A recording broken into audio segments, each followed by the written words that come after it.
Assalamu alaikum all. Hope so everyone is very good. So this is basically the most demanding video. Public candidate की तरफ से भी अपने candidate की तरफ से भी काफ़ी सारे क्वेरीज थे कि काइंडली आप वीडियो अपलोड करके इंटरव्यू की डिटेल्स बताएं कि कब से स्टार्ट हैं, क्या है। हमें एकेडमीज़ डिफरेंट एकेडमीज़ ने बोला है कि कुछ को आ चुकी हैं, कुछ सेंटर्स पे आ गई हैं, आ रही हैं, और कुछ ने 3 दिसंबर बताया है। सो काइंडली अपलोड करें। सो मुझे वीडियो अपलोड करनी पड़ गई है। सो ट्राई करें कि स्टार्ट से लेकर लास्ट तक कंप्लीट वीडियो देखा करें ताकि आप लोगों को कोई पॉइंट ऐसा ना हो जो आपका मिस हो, बिकॉज़ बहुत सी क्यूरीज़ हैं। वन बाय वन सबके डिटेल से आंसर देती हूँ। So let's start. Okay, so this is the very first query. ये कल मुझे काफ़ी टेक्स्ट आ रहे थे, so I highlighted all the text. So question है, अस्सलाम वालेकुम मैम, कॉल लेटर्स आना शुरू हो गए हैं। तो जनाब आंसर है कि कॉल लेटर्स आना स्टार्ट नहीं हुए। And one more correction, letters नहीं आते, जस्ट कॉल्स आती हैं। ठीक है। या सेंटर वाले करते हैं या मतलब क्लर्क्स वगैरह जो ऑफिस वर्क जिनका होता है वो लोग करते हैं। कॉल्स करते हैं एंड टेक्स्ट कर देते हैं आपके वो उन नंबर्स पे जो नंबर आपने वहाँ एक्टिवली मेंशन किए होते हैं। ठीक है। तो काइंडली उनको आप ऑन करके रखा करें, और कॉल जो है वो अभी स्टार्ट नहीं हुई है। ठीक है। Okay, so this is the second question. अस्सलाम वालेकुम ma'am, tell me about the interview calls, when will it come. क्योंकि हमें कहा गया था सितंबर में कॉल आएंगी, फिर कहा गया नवंबर में स्टार्ट, फिर कहा गया नवंबर के लास्ट में। कोई एक्यूरेट इन्फॉर्मेशन नहीं मिल रही। कुछ एकेडमीज कह रही हैं कि हाफ सेंटर्स को आ गई हैं, कॉल स्टार्ट हैं। तो बच्चे, the simple answer is call start नहीं हुई, बिल्कुल भी नहीं हुई। ठीक है। ये जो बोला जा रहा है कि सेंटर्स पे आ गई हैं, तो ये फिर उनके अपने ज़ाती सेंटर्स होंगे जहाँ पर कॉल्स आई होंगी। ठीक है। ओवरऑल ऑफिशियल एएसआरसीज़ में नहीं ऐसा कुछ भी। डन हो गया। देन कॉल्स एक्सपेक्टेड इंशाल्लाह मैं वीडियो के लास्ट में आप लोगों को बताऊंगी, बिकॉज ऑलरेडी मैंने आप लोगों को पहले भी कहा था कि ये जो सितंबर की आप लोगों ने मेरे पास क्वेरीज बच्चों ने सेंड की, दैट वाज फेक। मैंने बताया भी कि दिसंबर में ही आती हैं, आप टेंशन मत लें। ठीक हो गया। And now coming towards the third one. Okay, इसमें है, अब मैम आप बता दें प्लीज़ कब तक आएंगी, या जिनको आनी थी उनको आ गई हैं, या ये भी कहा जा रहा है 1090 मार्क्स तक के स्टूडेंट्स को कॉल आ रही है। प्लीज़ अब आप बताएं, क्योंकि टेस्ट की तैयारी भी आपके चैनल से की थी तभी क्लियर हुआ था। तो सिंपल इसका आंसर है कि कॉल्स बिल्कुल भी अभी स्टार्ट नहीं हुई हैं। ठीक है। किसी सेंटर को कॉल नहीं आई, और जो ये फेक न्यूज़ देते हैं या इस तरह की चीज़ें करते हैं, स्टूडेंट्स के इमोशंस के साथ डील करते हैं इस तरीके से, तो ये बहुत बुरी चीज़ है। ऐसा कुछ भी नहीं है। तो काइंडली इन चीज़ों पे ट्रस्ट नहीं किया करें आप लोग। ठीक है। और फिर आ जाती है बात 1090 वाली। तो देखें, मैं आपको सिंपल एग्जांपल देती हूँ। हज़ारों बच्चे अप्लाई करते हैं। ठीक है। लाजमी नहीं है कि अगर हर बच्चे के 1090 1000 प्लस मार्क्स हैं तो उसका फाइनेंशियल बैकग्राउंड बहुत स्ट्रॉन्ग होगा कि वो एमबीबीएस, ठीक है, एमडी कैट के थ्रू से एडमिशन मिला है, नम्स के थ्रू से एडमिशन मिला है। ठीक है। या वो किसी प्राइवेट मेडिकल इंस्टीट्यूट को वो परस्यू वहाँ पर स्टडी को कर रहे हैं। उन्होंने भी अप्लाई किया होता है अपॉर्चुनिटी देख के। ठीक है। कि मे बी यहाँ पर हम इस प्रोफेशन को मतलब परस्यू कर सकें स्टेबिलिटी के लिए, जैसे आप लोग करते हो। ठीक है। अब एक एग्जांपल लें कि एक स्टूडेंट है, उसके हैं 920 मार्क्स, एक है उसके 1090 मार्क्स। मैट्रिक में भी एक के 900s में है, एक के 1000s में है।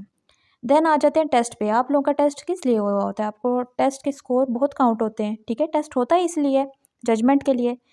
तो आपके टेस्ट के स्कोर काउंट होंगे। ठीक है। और देखा जाएगा in case, just an example, आपका टेस्ट का ओवरऑल स्कोर बन रहा है 80%, जो 900 वाली बच्ची है और जो 1000 वाली है उसका बन रहा है 60%। तो definitely they gonna call up for the 90% वाली, जिसका सॉरी टेस्ट में स्कोर अच्छा है, 80% वाली है, और ओवरऑल उसका बाकी जो प्रीवियस उसकी एक्टिविटीज़ थी, प्रीवियस उसका जो करिकुलम था, उसमें जो उसकी परसेंटेज थी वो उसने टेस्ट वाली परसेंटेज ने उसको कवर कर दिया है। ठीक है। तो ये चीज़ इस तरीके से होती है। तो काइंडली अच्छी चीज़ों की उम्मीद रखा करें, अच्छी अच्छी उम्मीदें रखा करें, और हिम्मत ना हारा करें, बिकॉज़ आप लोगों की स्टेबिलिटी, मेंटल इमोशनल हेल्थ बड़ी इंपॉर्टेंट है। ठीक है। तो कॉन्फिडेंस अपने अंदर पैदा करें।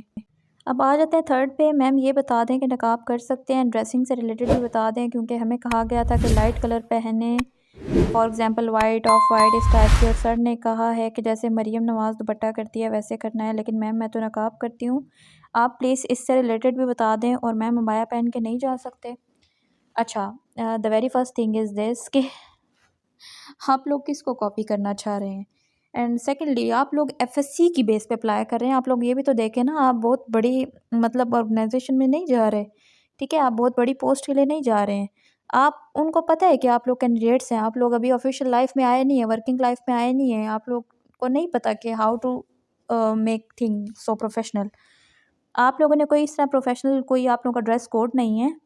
लाइट कलर्स लाजमी नहीं हर एक के साथ अच्छे लगें, वो कलर्स यूज़ करें जिस और वो कंट्रास्ट यूज़ करें, वो डिज़ाइन यूज़ करें जो एलिगेंट हो, बहुत हाई क्लास नहीं, बहुत लो क्लास नहीं, नॉर्मल। ट्राई करें कि मॉडेस्ट रहें आप लोगों को खुद समझ होगी कि मॉडेस्ट ड्रेसिंग किसे कहते हैं फॉर द फीमेल। अगर आप अबाया पहनते हैं तो अबाया पहनें, कोई मसला नहीं है। स्कार्फ़ करते हैं, स्कार्फ़ करें, कोई इशू नहीं। बट नकाब की बात करती हैं तो जब आप बाहर बैठे हों बेशक आप लोग नकाब करके रखें, बट जब आप लोग कॉन्फ्रेंस रूम में जाएँगे, जो आप लोगों का इंटरव्यू रूम होगा, वहाँ पर आपको नीचे करना पड़ेगा, because they have to look at you, to observe your expression, to observe your body language, to observe the confusion, how you answer the problem. तो ये सब चीज़ें देखनी होती हैं, जस्ट फॉर दैट आपका नकाब उतारना ज़रूरी होता है। बाहर बेशक करके रखें और लाइट जेंटल सा मेकअप टच भी दे सकते हैं, कोई इशू नहीं है। जस्ट फॉर द सेक आपको लगे कि मैं थोड़ी-सी एलिगेंट लगूँगी, बहुत बोल्ड, बहुत क्लासी चीज़ करके मत जाएँ, ठीक है? आप स्टूडेंट हैं तो स्टूडेंट ही अच्छे लगते हैं। ओके, फोर्थ क्वेश्चन है, अस्सलाम वालेकुम ma'am, how are you? Ma'am ये बता दें कि हमारा इंटरव्यू इंग्लिश में होगा क्या? अगर हमें इंग्लिश नहीं आती तो इसका मतलब हमें रिजेक्ट कर देंगे क्या? अगर हमसे इंग्लिश में क्वेश्चन किया जाए तो हम उर्दू में आंसर दे सकते हैं क्या? बिल्कुल आप लोग उर्दू में आंसर दे सकते हैं, लेकिन एक प्रॉपर तरीका है इस चीज़ का, ठीक है?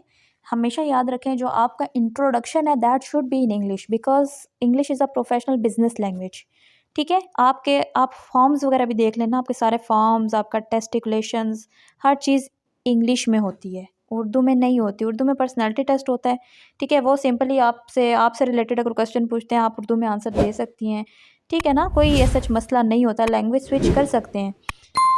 और एक और चीज़ ये है, लैंग्वेज स्विचिंग इसलिए भी अलाउ होती है, लेकिन कॉन्फिडेंस ज़रूरी है आपके बोलने के स्टाइल में, आप कोई बात अपनी कन्वे कर रहे हैं तो काइंडली बात कंसाइज़ हो।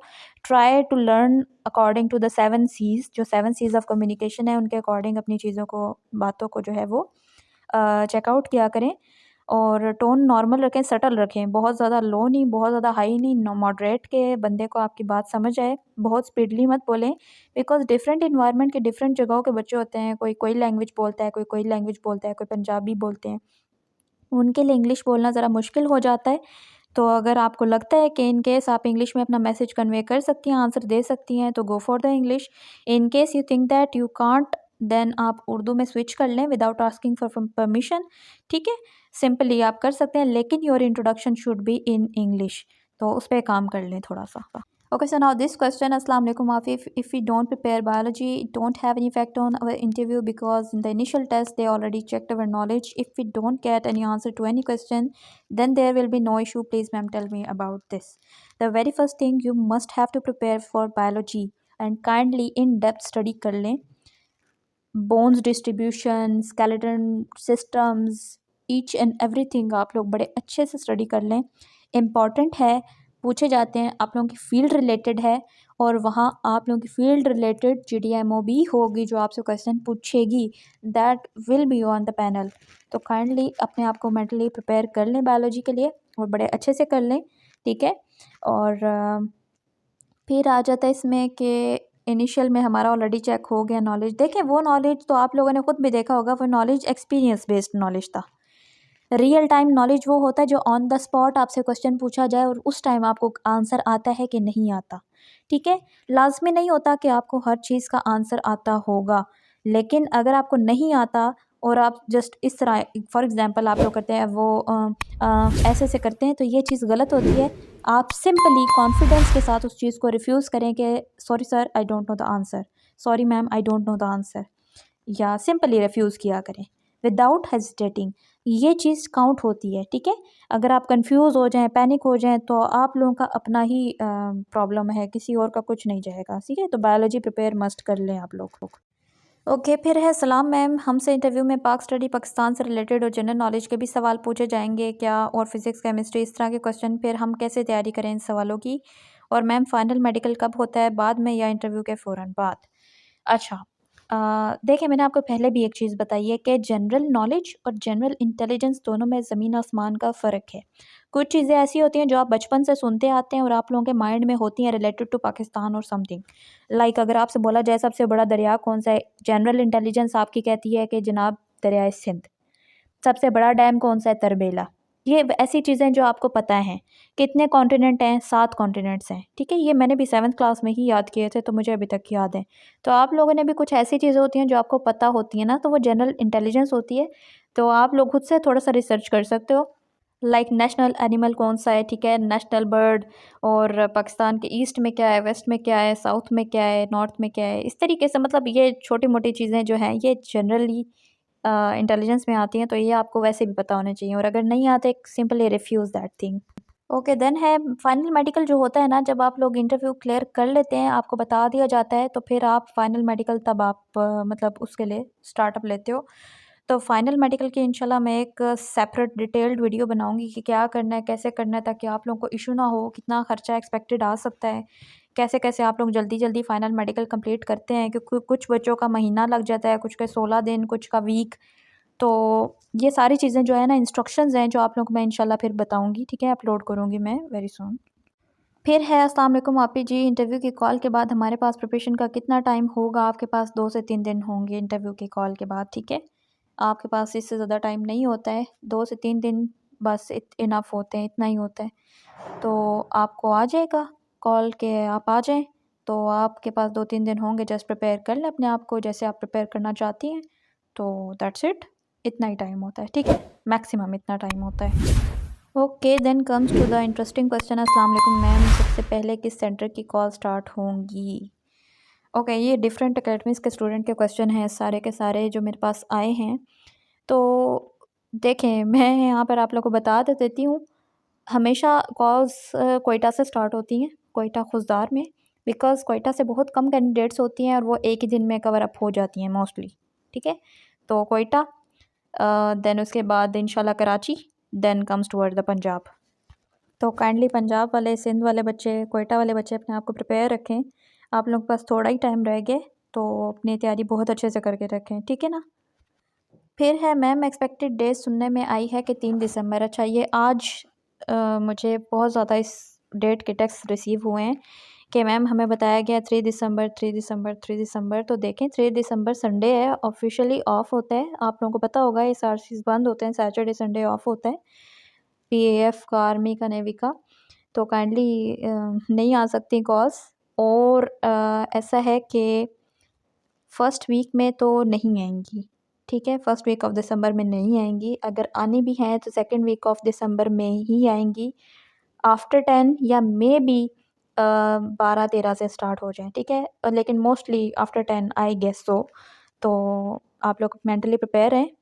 तो इंशाल्लाह इस डेट के बाद ही एक्सपेक्टेशन कुछ कर सकते हैं हम लोग, ठीक है? या मे बी 10 या आफ्टर 10, बस इससे स्टार्ट हो जाएंगी।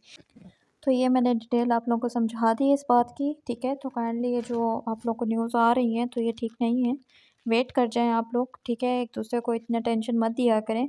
ये डिफरेंट कैंडिडेट्स के ही मुझे टेक्स्ट रिसीव हुए हैं जिसकी बेसिस पे मैंने ये वीडियो अपलोड की है, अदरवाइज़ मैं ना करती, ठीक है? क्योंकि मेरा कंटेंट आप सबको ही पता है कि फ़ौरन कॉपी हो जाता है, यही बातें आप लोगों को लिख के प्रेजेंट की जाती हैं and then you think that people are telling you the accurate thing, so that's the main reason.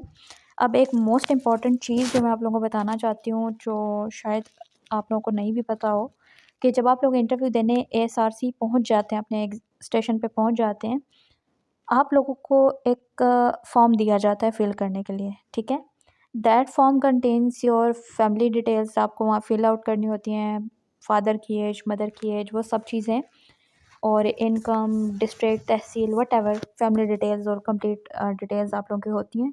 तो काइंडली अपने डॉक्यूमेंट्स अपने साथ ले जाएँ, बेफॉर्म्स वगैरह ले जाएँ, mother ID card, father ID card आपने साथ रखें, चीज़ें रखें, सारी डिटेल्स आपको पता होनी चाहिए, ज़ुबानी याद कर लें नहीं तो, क्योंकि आपको वहाँ चाहिए होंगी, ठीक है? तो तुक्का लगाने से बेहतर है आप लोग ये चीज़ें साथ ले जाना। देन आप लोग थोड़ा वेट करते हैं, ठीक है? आपको फिर बताया जाता है कि अब आप दूसरे रूम में चली जाएँ, जहाँ इंटरव्यू आपका होना होता है, वहाँ ऑलरेडी एक ऑफ़िसर बैठे होते हैं, ठीक है? 1 या 2 होंगे आपके साथ। तो एक साइकोलॉजिस्ट होते हैं, याद रखें, मेबी वन इज़ साइकोलॉजिस्ट। तो साइकोलॉजिस्ट से ज़रा बचा करें और अपना जो फिज़िकल अपीयरेंस है, बॉडी लैंग्वेज है, उसे ज़रा पॉजिटिव रखा करें। देन आपका पैनल पे सामने वो आपको गाइड करेंगे, पैनल पे आपका नाम कॉल किया जाएगा, वहाँ टीम बैठी होती है, जेएचक्यू से आपको मॉनिटर करती है, वो क्वेश्चन पूछते हैं, ठीक है। और फीमेल आपसे बायो के रिलेटेड क्वेश्चन पूछेंगी और कोई एक दो आपसे जनरल इंटेलिजेंस के क्वेश्चन भी पूछ सकते हैं, लाइक आपके नेम का क्या मतलब है, आपकी हॉबीज़ क्या हैं। काइंडली कुकिंग और गार्डनिंग इनसे, बुक रीडिंग से निकल के बाहर आ जाएं, कोई न्यू न्यू चीज़ें देख लें, सर्च कर लें, उनके बारे में इंफॉर्मेशन अपने पास रखा करें, ठीक है। इसी तरह ही पाकिस्तान के साउथ में कौन सी कंट्री है, नॉर्थ में कौन सी कंट्री है, इस टाइप के क्वेश्चंस आप लोगों को पता होने चाहिए। तो ये इंपॉर्टेंट चीज़ें हैं। आप लोगों को बताने का मकसद ये है कि आप लोगों को कोई इशू ना हो बाद में, आप लोगों को ये ना हो कि हमें गाइड नहीं सही किया गया था या क्या चीज़ कैसे थी हमें नहीं पता था। और जब भी आप लोग, कोई एक भी बच्चा इंटरव्यू दे के निकलता है तो दूसरे बच्चे को मोटिवेट किया करें, बजाय इसके कि यार मैं तो इतनी टेंशन में आ गई थी, मेरे तो हाथ पैर फूल रहे थे, मुझे इतना स्वेटिंग हो रही थी, सर ने इतने मुश्किल क्वेश्चन पूछे। देखें, मुश्किल कुछ नहीं होता है, आप लोगों ने पढ़ा ही नहीं होता है, ठीक है। आप लोगों को आता भी हो तो आप लोग जाके काम ख़राब कर देते हैं। तो दूसरों को डिमोटिवेट ना किया करें, या तो उनको आंसर ही ना किया करें दूसरे बच्चों को उनके पूछने पे, ठीक है। या अगर आंसर किया करें तो उन्हें पॉजिटिव तरीके से उनका मोराल हाई किया करें, बजाय इसके कि आप उन्हें डिग्रेड कर दें, ठीक है, कि वो उनका जो थोड़ा बहुत हौसला हो वो भी गिर जाए। कुछ भी नहीं होता है, आप लोग कोई बहुत बड़े मतलब जॉब पोजीशन के लिए नहीं जा रहे, ठीक है। आप लोगों ने अपना ये चांस ज़ाया नहीं करना है, try to give your best. इंशाल्लाह जो होगा फिर बाकी आप लोगों के लिए बेहतर होगा। एंड इंशाल्लाह फर्दर डिटेल्स, फाइनल मेडिकल और जो एग्जैक्ट डेट कॉल या एक्सपीरियंस है वो मैं ज़रूर फिर इंशाल्लाह आप लोगों के साथ शेयर करूँगी। एंड मैंने अपना इंस्टाग्राम हैंडल जो है ऑलरेडी वीडियो के स्टार्ट में हाईलाइट कर दिया है, मैं यहाँ पर भी कर देती हूँ। इन केस ऑफ प्रिपरेशन और in case of other things like just valid queries, repeated query मत पूछा करें जिसको मैंने स्पेसिफाई कर दिया हो, ठीक है। तो वो आप मुझसे पूछ सकते हैं वहाँ पर, या प्रिपरेशन रिलेटेड इन्फो ले सकते हैं पेड सेशन की।